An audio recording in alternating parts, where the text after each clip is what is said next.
tenter de ralentir la progression des flammes, avant un nouvel accès de chaleur à partir de mardi en France. Jusqu'à 40 degrés dans le sud-ouest et des vents secs prévoit Météo France. C'est dans ce contexte que se poursuit le combat des pompiers. 5 nuits déjà en Gironde.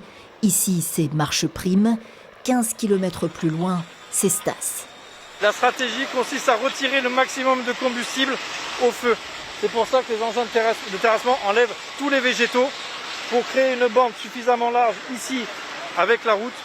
42 000 hectares parcourus depuis mercredi dernier en Gironde, toujours plus près de Bordeaux, capitale régionale et troisième agglomération économique du pays.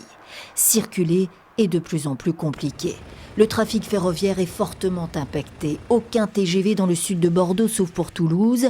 Autoroute A63 fermée entre Bordeaux et Bayonne. Plus de 200 000 personnes et 13 000 entreprises évacuées.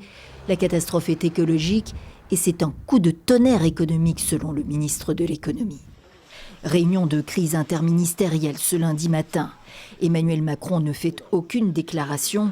La situation demeure très défavorable selon le ministre de l'Intérieur. À Bordeaux, les habitants regardent le ciel avec inquiétude. On sent que la fumée est un peu trop importante, ou que ça gratte le nez, je mets le masque. J'ai 2 enfants en plus, donc on commence à réfléchir à un plan de secours qui serait d'aller chez les grands-parents qui sont en Loire-Atlantique, enfin en Pays de la Loire.